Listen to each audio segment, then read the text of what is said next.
Hey, what's going on? This is another episode of the Reporter Vlog for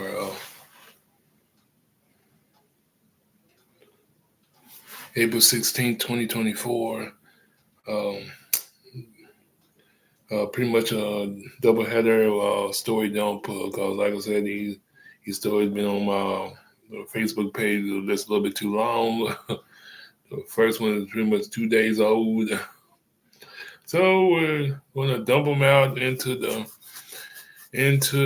social media space. Yeah. To on YouTube. But let's get right into it. First one is brutal and wicked, and nothing new in this world. And that's the sad part about it. Six dead, suspect killed after stabbing attack at a shopping center in Sydney, Australia. Multiple people were injured. Police have identified the assailant who stabbed six people to death at a busy Sydney shopping center before he was fatally shot by police officers. South Wales, South New South Wales police said Sunday that Joel Cauchi, Cauchi 40, was responsible for the Saturday afternoon attack at the Westfield Shopping Center in Bondi Junction in the city's eastern suburbs and not far from the world famous Bondi Beach.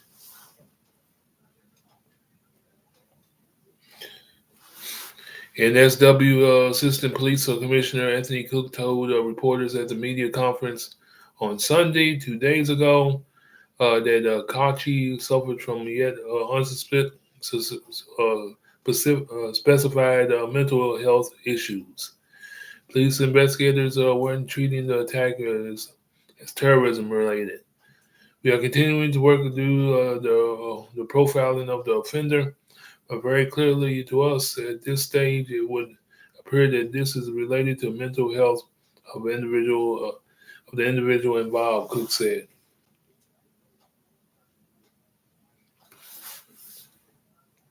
There's still to this point no information we have received, no evidence we have recovered, no intelligence we have gathered that would suggest that this was driven by any particular motivation, ideology, or otherwise. He added.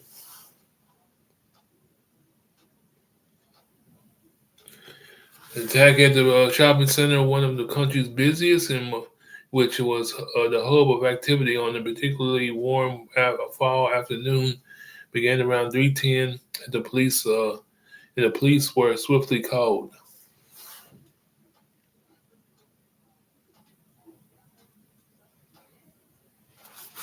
Six people, five women, one man, ages 20 to 55, were killed in the attack.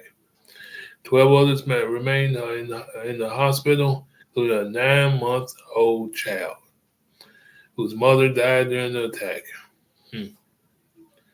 Two of the six victims were from overseas, have no family in Australia, Cook said on Sunday. Video footage shared online appears to show many people fleeing as a knife-wielding Kauchi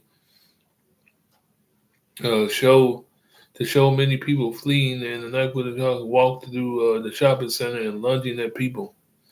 The footage shows a man confronting the attacker on an escalator in the shopping center by holding what appears to be a post toward him.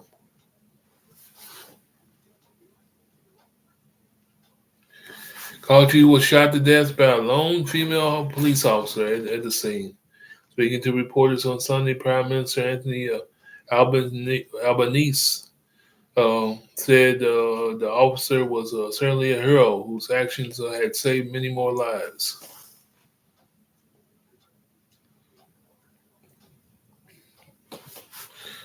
The wonderful inspector who ran into danger by herself and removed the threat was there to others without thinking about the risk to herself, he said. He also sees the footage of ordinary Australians putting themselves in harm's way in order to help their fellow citizens. Their bravery was quite extraordinary that we saw yesterday, he said. The shopping center remains closed on Sunday and will be an active crime scene for days, police said. In Britain, the Prince and Princess of Wales posted on X that they were shocked and saddened by the stabbings in Sydney. Prince William and his wife Kate, who are royals in Australia, said their thoughts are with those affected and the heroic emergency responders who risked their own lives to save others. Britain's King Charles III also posted on X saying he and his wife Queen Camilla were utterly shocked and horrified by the stabbing.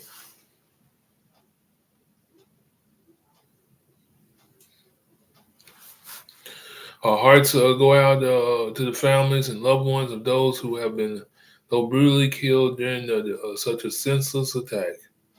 And the king said, Pope Francis also expressed his sadness at the senseless tragedy in Sydney, offering his spiritual closeness to all those affected and prayers for the dead and injured. The message was contained in a telegram on Sydney's Archbishop Anthony Fisher and sent by Cardinal Pietro Parolin, the Vatican Secretary of State.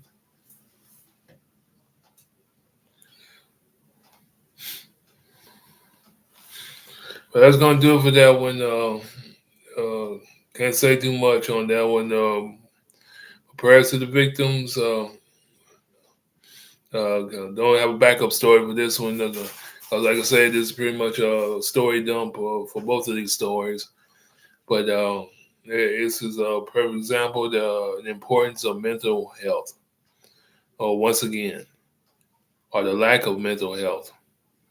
You can have all the money in the world, but if your mental health is low, you expect crazy things like this to happen.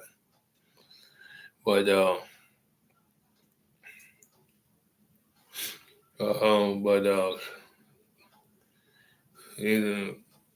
can say this. Only thing that's pretty much the only thing you can say. So it makes no sense. Somebody would just do things that's do them. That's without reason. Yeah, that's the crazy thing about it. There's no motivation in this. There's no motivation. He just did it like it was a bodily function. Like a bodily function. But like I said, if without your mental health, if your mental health is low, these are the results. These are the results. But that's going to do it for this story. Let's go on to the second story number 2.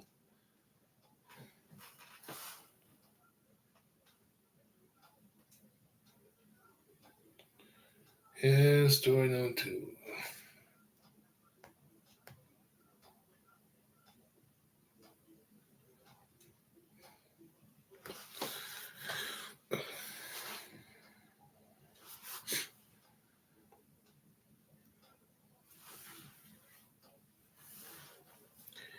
JCPS board votes to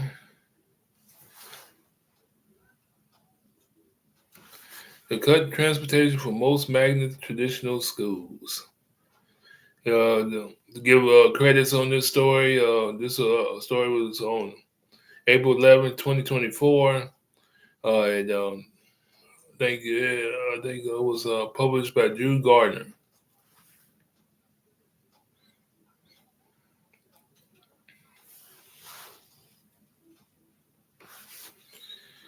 The Jefferson County Board is. Let me check to see if it's. What's the name was on? Yep. Let me turn this off.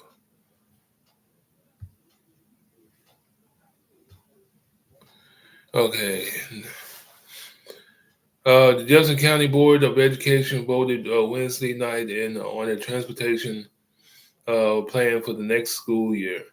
The board voted 4-3 for option two that will eliminate transportation for all magnet and traditional schools except for high school, which is above 75% free, and reduce lunch enrollment. This includes central and western high schools. The board was set to decide on a plan at its last meeting 2 weeks ago, but the vote was tabled after Prismatic Services released the findings of an audit examining what led to the district first day of school busing disasters. Board members Chris Cobb, Linda Duncan, and Joe Marshall called a special meeting for Wednesday night after the district transportation department warned that they are already 36 days behind schedule in planning for next year's routes, and any further delay could lead to another disastrous first day of school. During Wednesday's meeting, community members voiced frustration about the lack of public comment, with some occasionally speaking over board members.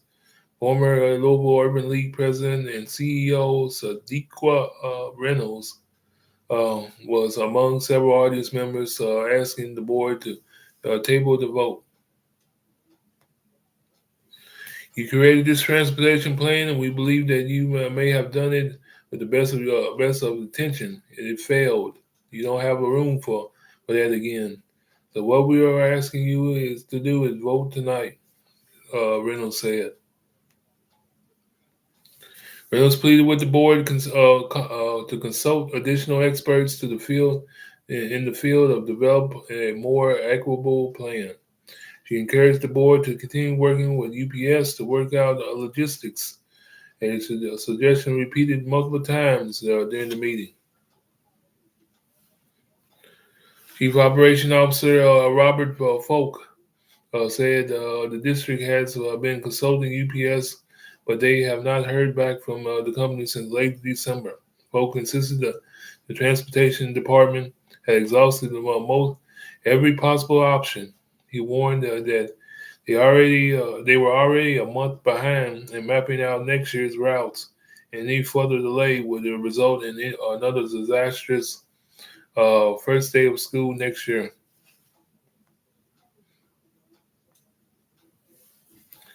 Board members James Craig agreed and worried that the board would be risking more harm by taking no action. Do not want the kids at any of our schools to suffer, but we are making them suffer today if we don't do something about it.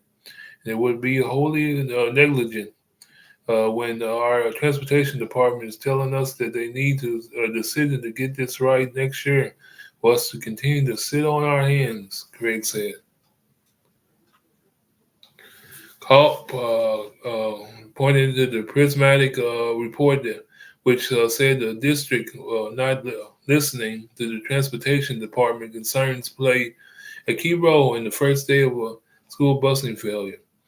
Culp acknowledged that none of the options were ideal, but said it was an improvement on what they're doing now, and the loss of instructional time. I can't sit on this vote any longer, knowing that we are depriving 30,000 kids of instructional time, said Culp said. The district estimates that under the current plan, 30,000 students are losing roughly a week and a half of the instruction time under the current transportation plan. Board Chair Kerry Scholl raised concerns that the new transportation plan would take away the choices the new student assignment plan was intended to provide.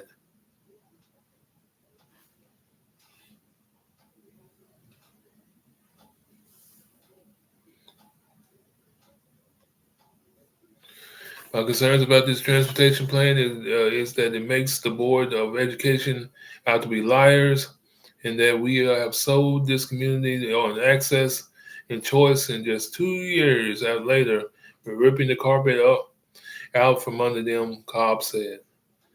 Joe asked if the district student assignment team was involved in discussions in developing the transportation plan, and district leaders said they are not. The news tonight that student assignment was not at the table and has been at the table to me is a huge misstep, said board member Joe Marshall. A motion was made to the table to vote, and allow more time to examine the new plans and how they perform under the district racial equity protocols. That motion failed. Board members James Craig, Sarah McIntosh, Linda Duncan, Chris Kolb all voted in favor of option two.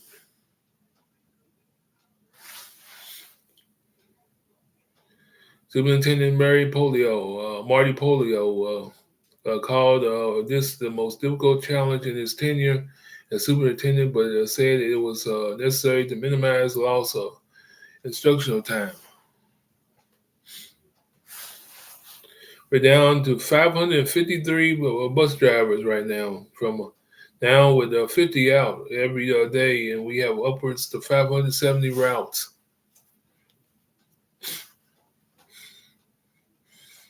So we start every day with 70 less bus drivers than we have routers, but just not a substantial option for us to continue to do this. That's the bottom line. The board was considering three options for next year's transportation plan. First option was to discontinue transportation services for all magnet and traditional schools, resulting in roughly 16,000 students losing bus service. It's the only plan that the district say will offer on-time service without losing any instructional time. The other two results in class time loss. Second option would eliminate transportation for all magnet traditional schools, with the exception of high schools above 75% free to reduce lunch enrollment. On the plan, students at central and western schools would still receive bus services. However, the plan would not offer on-time service and would result in an estimated 4 million to 5 million lost instructional time.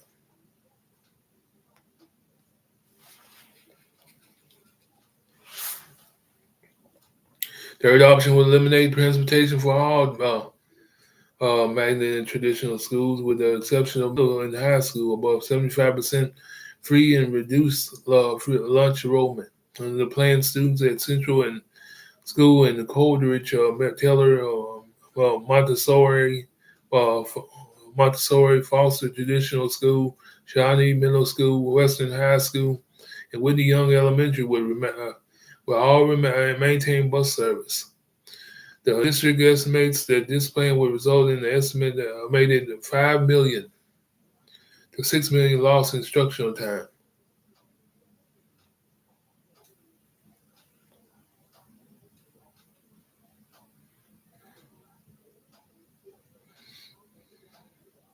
But not offer on-time services.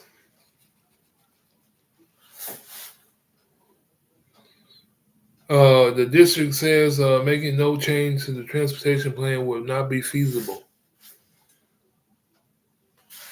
On Wednesday afternoon, ahead of the vote, the Louisville NAACP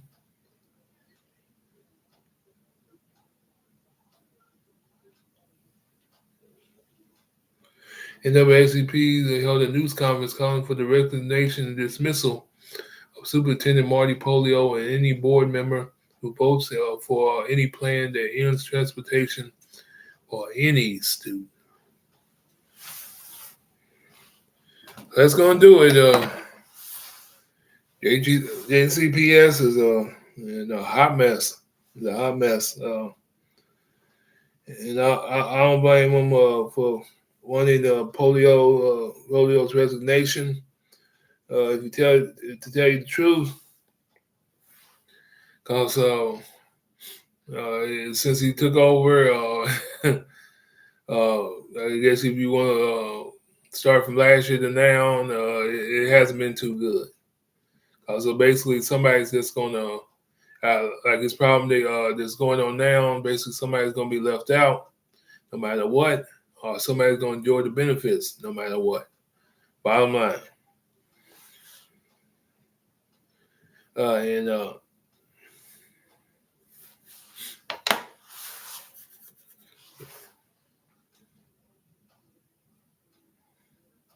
let's say go back to that COVID in school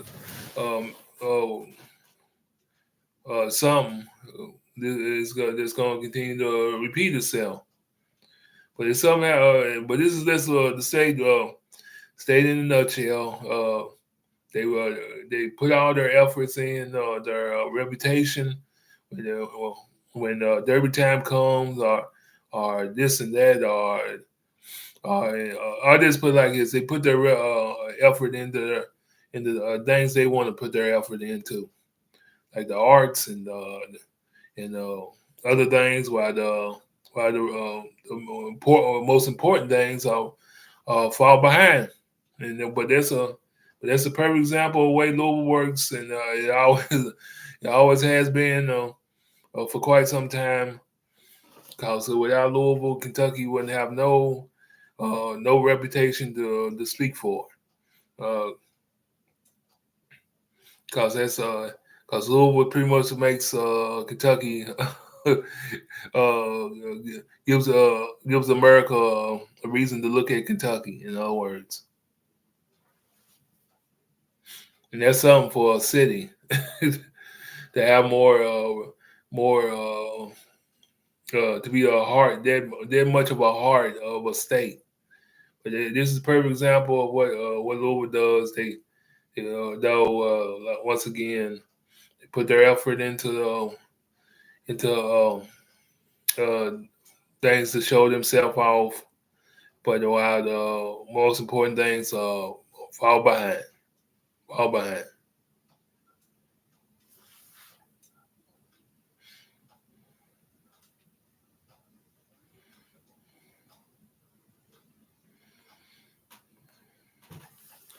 But that's gonna do it. That's my little commentary on this story. This pretty much this doubleheader story dump for uh, for April 16th, 2024. This is another episode of the Reporter Vlog. Y'all have a good one. I am gone.